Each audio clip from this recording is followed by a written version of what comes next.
Hello everyone, welcome back to a Megon 2 Electric Boogaloo. Today I want to talk about Lucasfilm, Disney and Star Wars. Hence this outfit, it's only for this video. I'm not the biggest Star Wars fan, instead preferring Star Trek, a long-form series as opposed to trilogy movies. My introduction to Star Wars came at the prequel trilogy, which I found entertaining, but then, got shot down immediately because the original trilogy, the only trilogy that matters. But then when compounded with the more recent trilogy, the prequels get a bit more love than they used to. You never know, 20 years may well change that for the more recent trilogy, you never know. When The Force Awakens was announced, and then when it was released, I went and saw it in the cinema. I don't know why I was convinced to, but I did. And my first thought upon seeing it was, why did I just watch A New Hope? And why have they done Han Solo so dirty that he's a deadbeat dad? But, as we all knew this was a trilogy, we knew the story could progress. The Force Awakens has a Rotten Tomatoes score of 93% from reviewers and 85% from audience.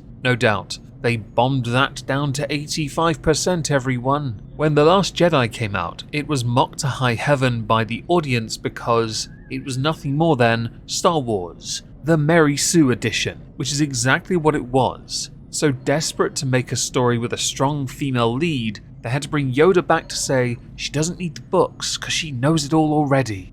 Interesting. Especially when she spent the majority of the film bumbling around, because that's what you're meant to do to build up to this crescendo moment where you finally get the point, and bullying Luke Skywalker. Oh, and the fact they did John Boyega's character dirty, Poe dirty, all female characters were bossy, and made all the wrong decisions, which was quite something. And then Snoke, who was very powerful, seemingly the big bad, killed easily and pointlessly, because there was a bigger story afoot. Rotten Tomato, 91% from reviewers, 42% from the audience. One of the highest grossing movies of all time, one of the lowest rated of all time. In that top 10 of highest grossing, that is. No doubt that was also review bombed. J.J. Abrams was brought in to finish this trilogy, this very much rushed trilogy. The Rise of Skywalker is what it was called, which made no sense because Skywalker's dead and, well, Leah, the actress, Carrie Ann Fisher, passed away. So how they were going to do this, since they had deviated so much from the canon that was well established in graphic novel, no one knew. Rotten Tomato, 52%, audience 86%. The movie Rise of Skywalker won a few awards as well, was even nominated for Academy Awards. Yet it can be agreed that and The Last Jedi are two of the worst movies ever made. I would argue Black Sheep is better, Zombievers is better, all the Hellraiser movies after 2 are better. Lucasfilm recently lost a senior executive. On Disney+, Lucasfilms have released quite a lot of content. You've had The Mandalorian, The Book of Boba Fett, Obi-Wan Kenobi. Mandalorian, hugely successful. Book of Boba Fett, Obi-Wan Kenobi, very well received. In the coming years, the Disney Plus release schedule, much like with Marvel's MCU, is going to be even more packed. Many fans, though, have complaints about the film side of the franchise. Disney and Lucasfilms have had plans to keep the galaxy far, far away on the big screen. But up to this point, it's a tad rocky. The first movie intended to be released after the Skywalker saga was concluded is supposed to be Rogue Squadron. That was meant to be released in December of this year. In the article that I'm citing,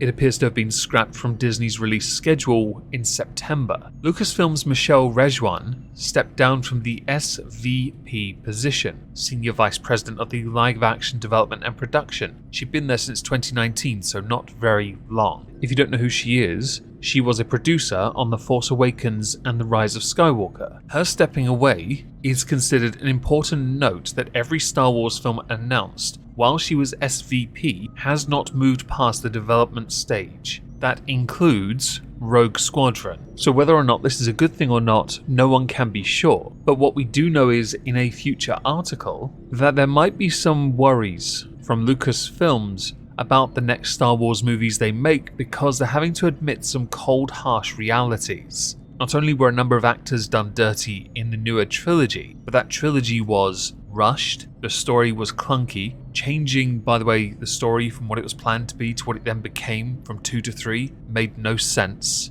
It wasn't necessarily review bombed, People genuinely hated it. The Last Jedi is a terrible movie. You were so desperate to have a big bad you brought back Palpatine, aka Ian, who at the point of that movie even being made didn't require any prosthetics to look old anymore. You had so much canon, so much source material. You decided to Mary Sue it and swerve because you thought you knew better. All of you did, and you hastily put together a trilogy that was ill thought out. We all know that George Lucas with the prequel trilogy took liberties with his own product. He introduced midichlorians, which was a hilarious idea, but he thought this out. He thought it all out. But the newer product does not stack up. It really doesn't. It made a lot of money. The Rise of Skywalker made over $1 billion. Only 300 million of that is profit. I say only because of how much you had to throw in to promote the crap out of it. You had no choice because of the damage done by The Last Jedi. So for the time being, the next Star Wars film is scheduled for December 2025 theatrical release. Rogue Squadron